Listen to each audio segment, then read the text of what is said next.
বিজেপির নয় রাজ্য সভাপতির নাম ঘোষণা হয়েছে, যা নিয়ে রাজনৈতিক আঙিনায় একাধিক আলোচনা সমালোচনাও শুরু হয়েছে। তেমন গেরুয়া শিবিরে দেখা যাচ্ছে কর্মী সমর্থকদের মধ্যে উন্মাদনা ছবি, কিন্তু রাজ্যের শাসক শিবিরে একেবারে উল্টো ছবি। এবার রাজ্যের মন্ত্রী সিদ্দিকুল্লাহ চৌধুরীকে কালো পতাকা দেখিয়ে বিদায় করলো তার দলেরই নেতা কর্মীরা, এবং অনেকেই বলছেন যে এই মুহূর্ত থেকেই শাসক দলের দুর্দশা শুরু হয়ে গিয়েছে। এবং এখানে তারা বলছে যে যে এলাকাতে তাকে লাঠি ঝাঁটা এবং জুতো দিয়ে বিদায় করা হলো সেটি নাকি মন্ত্রীর নিজস্ব এলাকা, আর এই ঘটনাটি পূর্ব বর্ধমানের মন্তেশ্বরের। এই খবরটি নিবেদন করছে স্বামী বিবেকানন্দ ইউনিভার্সিটি। আপনার সন্তানের স্বপ্নের ভবিষ্যৎ গড়ে তোলার একমাত্র সঠিক ঠিকানা। যোগাযোগ 7044086270।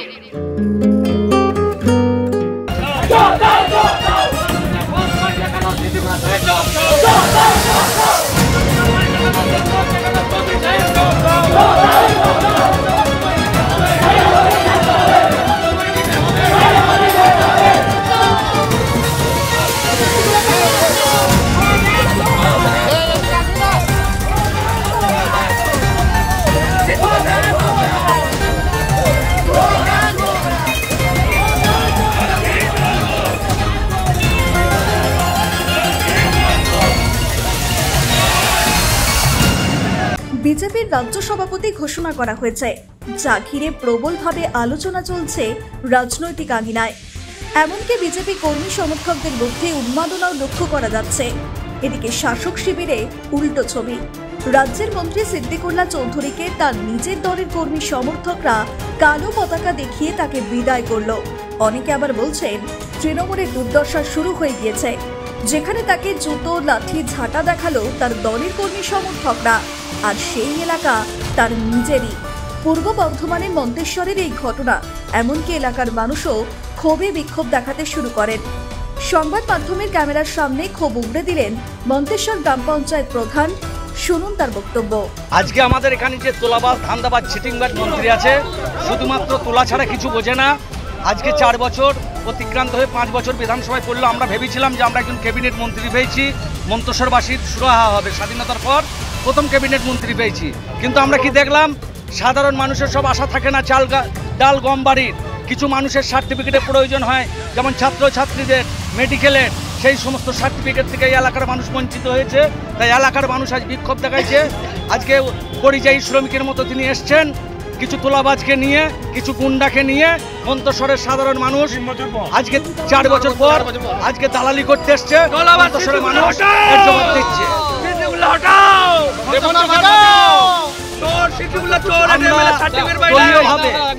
দলীয়ভাবেও যেমন আমরা কোনোদিন ওকে পাশে পাইনি, আজকে প্রশাসনিকভাবে যে উনি একজন মন্ত্রী বা বিধায়ক, আমরা একজন সাধারণ মানুষের সার্টিফিকেট দিতে পারিনি। বিধায়কের কাছে সার্টিফিকেট আনতে গেলে বলেছে স্ট্যাম্প আনিনি। সাত গেছে উনি 2-1 দিন আসতেন, তুলে চলে যেতেন, কলকাতা যেতে বলতেন। সেখানে গিয়ে মানুষকে বলতেন নাপিত দিকে নখ বেড়েছে, তোদেরকে এখানে আসতে হবে। তাই সাধারণ মানুষ বহিঃপ্রকাশ এই ক্ষোভ সাধারণ মানুষ দেখাচ্ছে। আর সিদ্দিকুল্লাহকে মন্তেশ্বরের সাধারণ মানুষ মানবে না। এই বিক্ষোভের পর সিদ্দিকুল্লাহ চৌধুরী এলাকা ছাড়েন। তার বিরুদ্ধে এলাকার মানুষ একের পর এক অভিযোগ জানাতে থাকেন। যদিও তারই এলাকার পঞ্চায়েত সদস্য এই ঘটনা ঘটিয়েছে বলে দাবি মন্ত্রী সিদ্দিকুল্লাহ চৌধুরীর। বুঝতে পারছি না, এই সমস্ত ভাড়াটে মুখ, এরা দল করে না, এরা একেবারে গুন্ডা বাহিনী। এদেরকে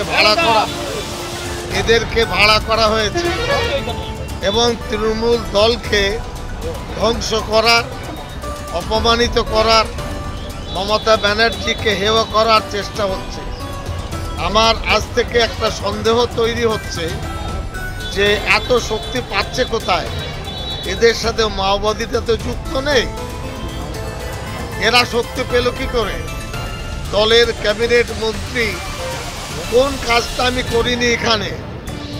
আসলে ওই চোখের উপরে নুন পড়েছে। এখন এই আধিপত্য বিস্তার করে তারা তৃণমূল দলকে ধ্বংস করতে চাইছে।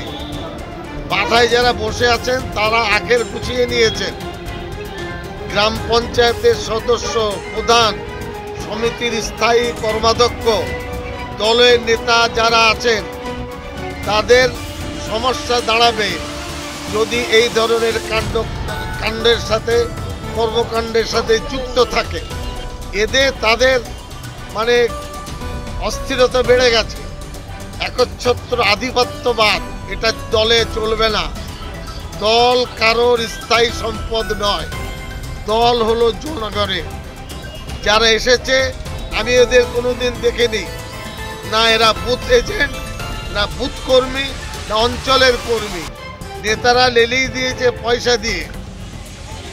ওরা আমার নাম জানে ভালো করে, কারণ তোলাবাজি, কারণ হলো দলের নামে মমতা ব্যানার্জির ছবি, অভিষেকের ছবি বিক্রি করে ত্রাস তৈরি করা, এটা হলো তাদের লক্ষ্য। অনেকে বলছেন রাজ্যে একদিকে বিজেপির মাটি শক্ত হচ্ছে আর তৃণমূলের পায়ের তলার মাটি আলগা হচ্ছে ক্রমশ। অন্তত এই ছবিগুলি তারই প্রমাণ দেয়। এদিকে কেন্দ্রীয় স্বরাষ্ট্রমন্ত্রী অমিত শাহকে চিঠি দিলেন রাজ্যের মুখ্যমন্ত্রী মমতা বন্দ্যোপাধ্যায়। সমাজ মাধ্যমে ভুয়ো মিথ্যা তথ্য পরিবেশনের মধ্য দিয়ে সমাজে বিভ্রান্তি ছড়ানোর বিরুদ্ধে কঠোর কেন্দ্রীয় আইন প্রণয়নের দাবি জানিয়ে চিঠি দিয়েছেন বলে জানা গেছে। আর এতে কটাক্ষ করে বিরোধীরা বলছেন মুখ্যমন্ত্রী রাজ্যকে নিয়ন্ত্রণ করতে পারছেন না, সেই কারণেই কেন্দ্রীয় সরকারের হস্তক্ষেপ চাইছেন। এখন দেখার কেন্দ্রীয় নেতৃত্বর তরফে কোনো অ্যাকশন নেওয়া হয় কিনা। ব্যুরো রিপোর্ট, নিউজ বর্তমান।